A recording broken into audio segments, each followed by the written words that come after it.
Comment croiront-ils s'ils n'ont pas entendu? Et comment entendront-ils sans prédicateur? Selon qu'il est écrit qu'ils sont beaux les pieds de ceux qui annoncent la bonne nouvelle. Lisons maintenant la parole de Dieu dans Psaume chapitre 21. Au chef des chantres.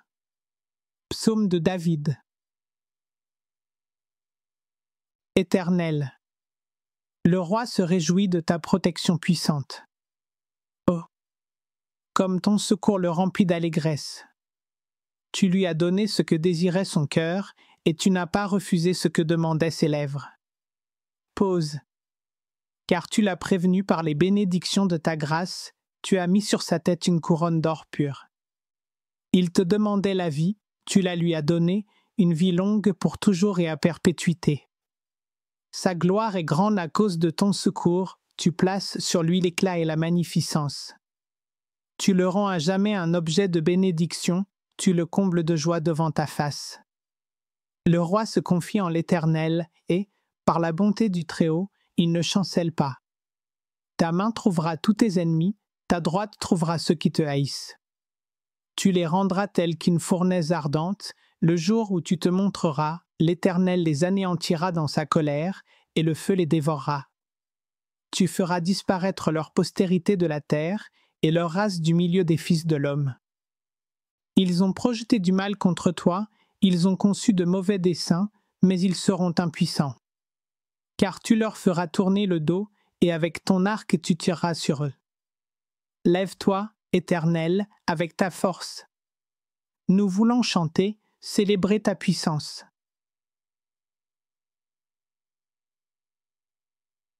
Hébreux chapitre 2.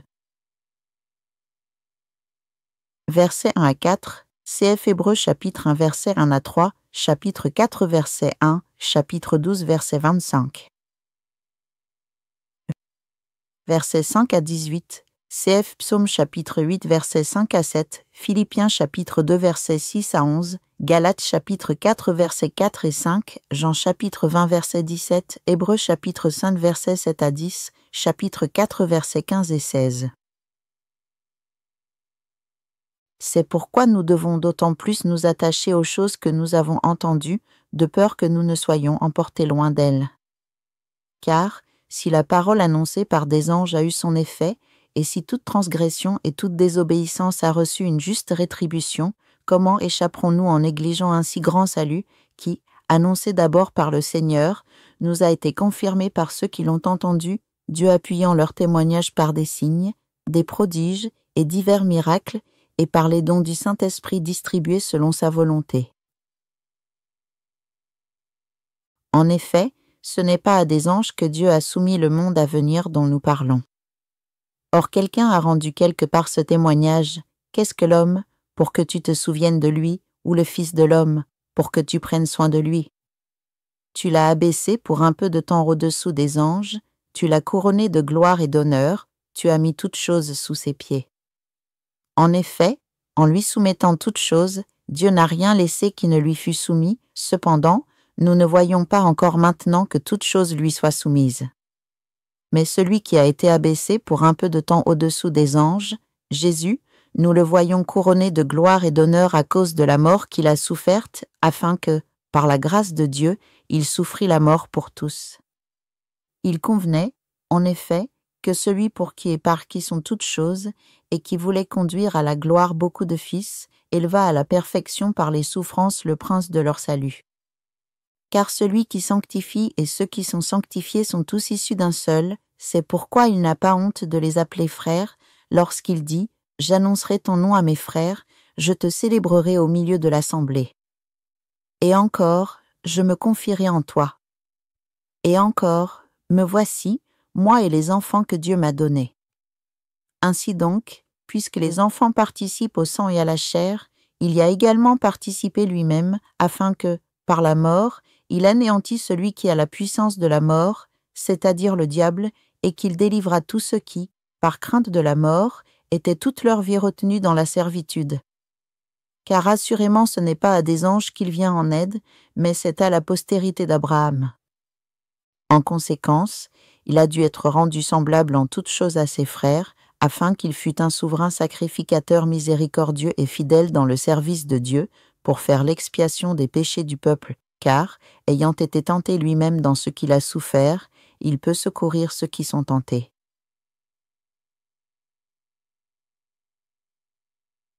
Alléluia, la parole de Dieu est nouvelle chaque jour. Si nous attendons le Seigneur avec un amour plein et une espérance ferme, ne soyons pas ébranlés. Continue d'être reconnaissant, n'oublie pas de faire le bien. Mets-la en pratique chaque jour. À qui veux-tu faire du bien aujourd'hui? Dans la souffrance, dans la difficulté, n'aie pas peur. Oui, n'aie pas peur. Souvent nous avons trop de théories, mais nous ne pratiquons pas. Fais la parole de Dieu chaque jour, mets-la en pratique. Alors ta vie sera heureuse. Le problème, c'est que lorsque nous pratiquons, nous le faisons à moitié. Ou peut-être pratiques-tu même la mauvaise chose, n'est-ce pas? Tends la joue gauche, donne aussi la droite, tu agis vraiment dans un amour qui se donne.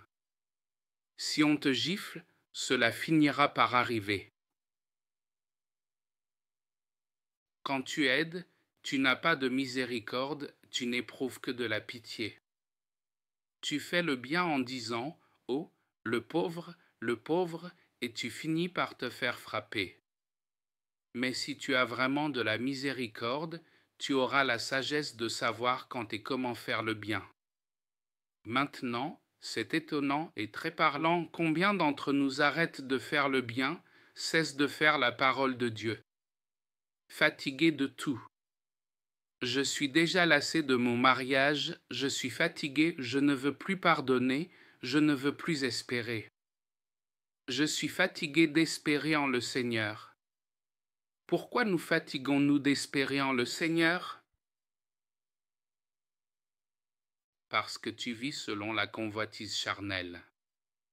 Tant que nos vies en sont remplies, plus nous forçons, plus nous devenons téméraires, plus nous sommes fatigués, et plus la vie devient lourde.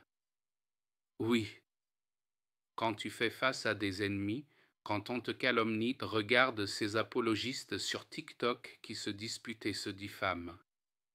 Demande-leur, êtes-vous heureux? Impossible. Oui. Demande, la vie, c'est plus que 26 ans? Joseph Polzam est-il heureux? Oui, heureux. Léger. Les calomnies ne s'agrippent pas à toi. On essaie des choses contre nous, ça ne prend pas. Même nos offrandes augmentent, n'est-ce pas? Nos projets grandissent. Nous avançons sans cesse, nous continuons de croître. On essaie de nous calomnier, on traque nos fautes, même ceux qui étaient avec nous autrefois tentent de tout déterrer et ils finissent par paraître déséquilibrés, toujours en train de chercher les erreurs des autres, n'est-ce pas? Pourquoi? Nous n'avons pas besoin d'aller si loin, ni de force inutile. Pourquoi? Parce que je vous donne l'exemple. Inutile si cela vient de Dieu, cela continue, si cela ne vient pas de Dieu, on s'arrête, simple, ne complique pas. D'accord? Pas besoin d'entêtement, si cela vient de Dieu, ça avance. Ce qui compte, c'est ceci, ne me coupe pas la route et ne me provoque pas de face, sinon je te renverserai. Pas par méchanceté, c'est que je continue d'avancer. Donc si tu n'es pas d'accord avec notre manière, écarte-toi, ne crée pas de problème, ne cherche pas la bagarre, n'essaie pas de provoquer. Oh là là, tu vas finir malchanceux, beaucoup l'ont déjà été. Pourquoi? Parce que tu ne comprends pas ce que je suis en train de faire. N'est-ce pas? Si tu tentes de m'accuser de la tour de Babel, de m'accuser de ceci ou de cela, tes vieilles accusations, rien n'est prouvé. N'est-ce pas? Pas une seule. Pourquoi? parce que je vis dans la lumière, une lumière claire et ouverte. Mes finances, ma vie, je ne cache rien. J'invite même les gens chez moi pour voir notre vie. Regardez. Oui. Comment nous vivons notre quotidien, à quoi ressemble notre famille, comment je suis quand je me dispute avec mon enfant. Ce n'est pas grave.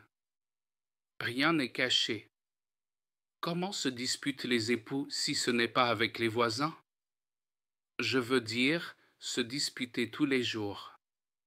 Si tu te disputes chaque jour avec tes voisins, tu finiras par faire des rapports. Si tu te disputes chaque jour avec ton conjoint des biens, ça arrive aussi, non? Les époux se disputent. Sinon, c'est avec les voisins. Avec d'autres, la personne avec qui il est le plus facile de se disputer, c'est ton conjoint. Si tu cherches querelle aux voisins, la chaîne des événements s'allonge et s'enlise. Avec ton conjoint, cela devrait se régler au lit idéalement. N'est-ce pas? Idéalement, parce que Dieu a donné le lit conjugal. Je veux dire, n'y faire entrer personne d'autre. Parce que le lit est un des moyens de résoudre les conflits familiaux. D'accord? Donc tu dois rester en bonne santé. Époux et épouse, prenez soin de votre santé. C'est assez long comme ça. Maintenant, revenons-y, pourquoi ne sommes-nous toujours pas forts? Pourquoi restons-nous embourbés dans les problèmes? Parce que tu essaies de tout résoudre par ta propre force. Tu te vantes parce que tu es intelligent, rusé, plein de combines, formidable, fort, jeune. D'accord? Hier, nous avons appris que nous nous vantons parce que nous nous vantons à cause de la souffrance, à cause de toutes sortes de calomnies, à cause de tous les échecs que nous avons commis et remis à Dieu et Dieu nous a choisis. Nous nous en vantons du choix de Dieu et de sa grâce. Mais si tu te vantes en disant « Ah, ce problème est trivial, je gère. J'étais directeur. C'est rien, j'étais toujours premier de la classe. » Puis tu te vantes de tes propres capacités, puis tu coules, puis tu t'éloignes. Ce sont ces mêmes capacités qui te tirent vers le bas. Chaque épreuve, chaque problème de ta vie, chaque tempête, chaque remous n'a qu'un seul thème, pour que tu deviennes humble. Vraiment, pour que tu deviennes humble. C'est le seul thème. Si tu trouves l'humilité au cœur de chaque tempête de ta vie, alors tu répondras comme il faut. Tes problèmes se termineront rapidement. Plus tu es humble, plus vite cela s'achève, plus tu insistes, non, cette fois je dois me battre, ou non, cette fois je vais rester impassible, plus cela s'allonge, s'en mêle, ne finit jamais et crée de nouveaux problèmes, surtout entre mari et femme. Surtout eux. Ils doivent toujours offrir le pardon et l'humilité. Alors les disputes deviennent saines. Le sujet de la dispute est toujours nouveau, on ne se bat pas pour des histoires d'il y a 20 ans. Se battre pour la même chose pendant des décennies, c'est désagréable, ça sent le rance. Jusqu'à n'avoir plus rien à se dire et que ce soit le silence juste des coups verbaux échangés. Ne vous disputez pas pour la même chose. Ça, c'est déjà de vieilles histoires. Quand ma femme Rana et moi nous disputons, c'est sur des choses nouvelles, des sujets que nous ne comprenons pas encore. D'accord? C'est ainsi que nous les résolvons en effet, c'est ainsi que ça marche. D'accord? Des disputes saines, pas sur des problèmes vieux de plusieurs décennies. D'accord? Il doit toujours y avoir de l'humilité et du pardon dans la maison. Alors tu vivras en bonne santé. On dirait peut-être qu'être humble, c'est être abaissé, n'est-ce pas? Le mot humble sonne comme abaissé. Mais c'est précisément ainsi que tu recevras la couronne de la victoire grâce à l'humilité. Ce n'est pas la personne dominante qui gagne, ni celui qui satisfait ses convoitises et montre qui est le patron. Qui commande? Le vainqueur, c'est l'humble au milieu des calomnies et des insultes. Le vainqueur, c'est l'humble. Par exemple, moi, on peut me calomnier et m'insulter, nous ne ripostons jamais. Après coup, je suis avec vous puisque tout est sur YouTube et les réseaux sociaux. Ma manière de répondre se voit, ma manière de parler se voit. Au final, quoi que les gens veuillent calomnier, nous ne pouvons pas les contrôler. L'humble, le discret, voilà le gagnant. Peut-être que pendant un temps nous sommes abaissés par les autres. Mais à la fin, qui porte la couronne? Nous, la couronne de la victoire. On nous donne la couronne de la victoire. Pourquoi? À cause de l'humilité. Pourquoi? À cause du pardon. Qui ici a un problème en ce moment? Plus tu essaies de montrer qui commande, plus tu es happé par le problème et plus il s'éternise. Mais si tu fais preuve d'humilité, soudain ton problème se résout de lui-même. Qui est empêtré dans des dettes? Si tu es humble, on t'insultera peut-être, ne montre aucune fierté et soudain tu seras libéré de ce problème, tu pourras bien le gérer. Qui a des problèmes avec la famille élargie montre de l'humilité. Ne cherche pas à montrer qui détient le pouvoir. Attention, ne prononce pas mon nom, Paul. Plus tu le fais, plus ça dure et plus ça s'enfonce. Mais si tu fais preuve d'humilité, on t'insultera peut-être, mais tout le monde saura que c'est toi le vainqueur.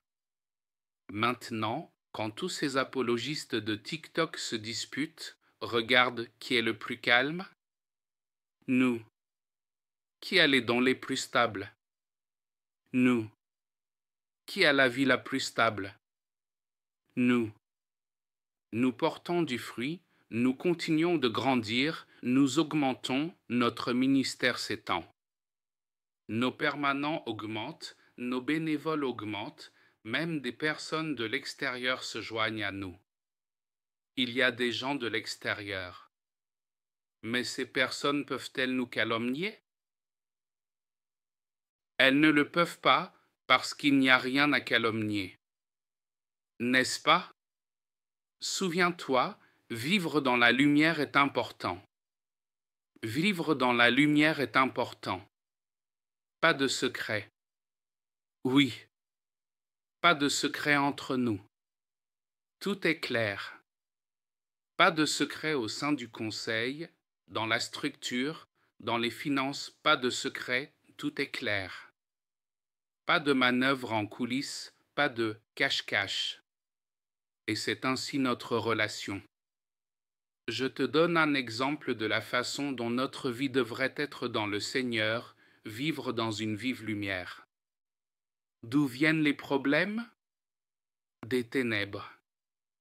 Du fait de se cacher en silence. Les problèmes viennent de là parce qu'il y a des ténèbres. Dans l'Épître aux Hébreux, n'est-ce pas?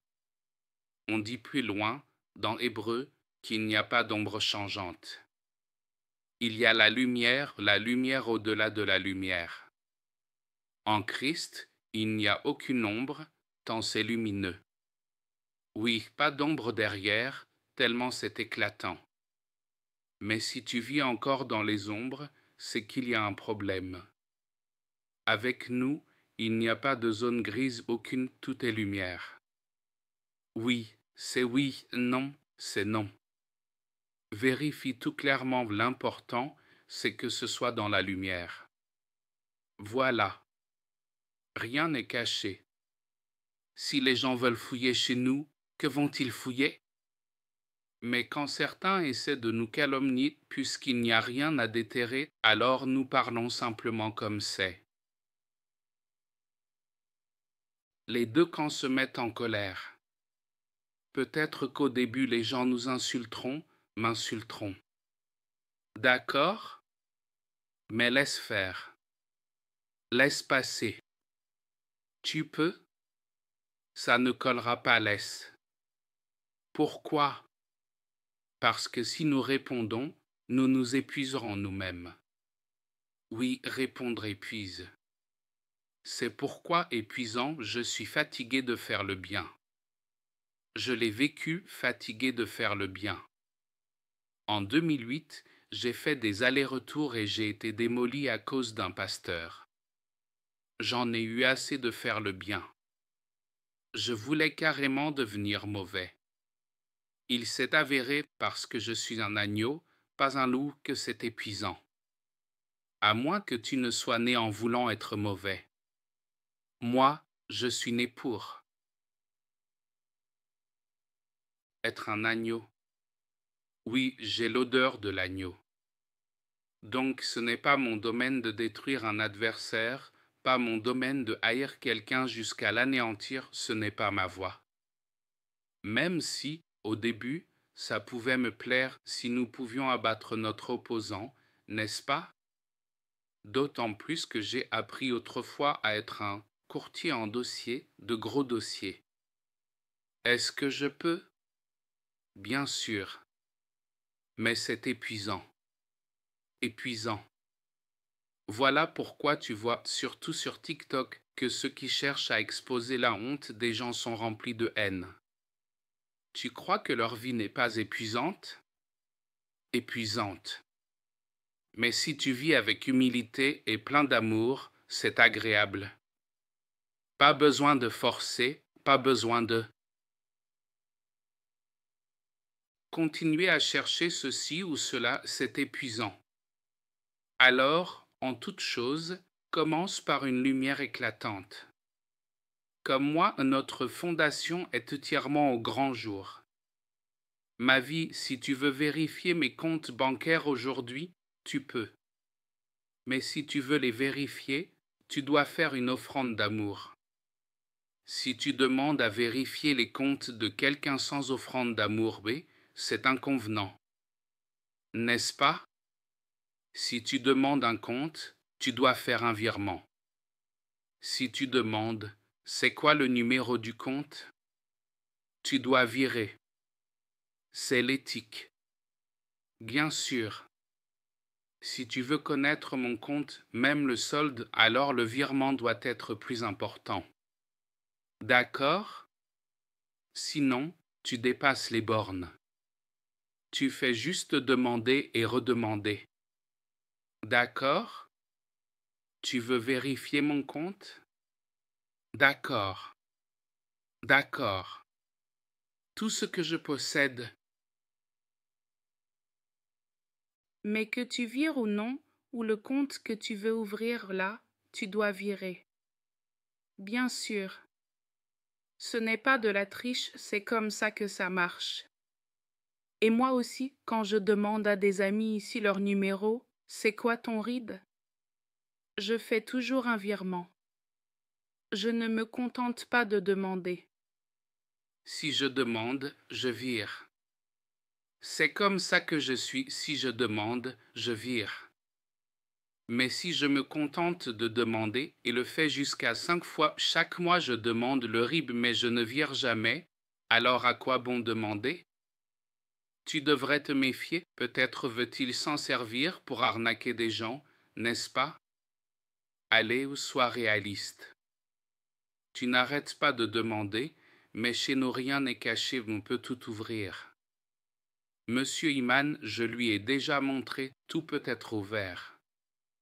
Tu peux connaître mes comptes, je ne cache rien dans ma vie. Alors, deuxièmement, vis dans l'humilité, ne t'appuie pas sur ta propre force. Glorifie-toi dans le Seigneur. Compte toujours sur Dieu, Dieu seul et reste calme. Ne t'échauffe pas quand il y a de la calomnie, ne monte pas dans les tours, ne t'emporte pas calomnier. Très bien, si ce n'est pas vrai, peu importe.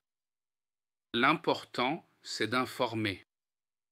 Quelqu'un a essayé de m'échauffer, oui, l'enfant de ce prédicateur, il y a un pasteur grossier qui se croit le plus juste. Je lui ai dit, tu ne te souviens pas que tu es grossier? Je l'ai dit clairement. Ne juge pas les autres si ta propre vie n'est pas droite.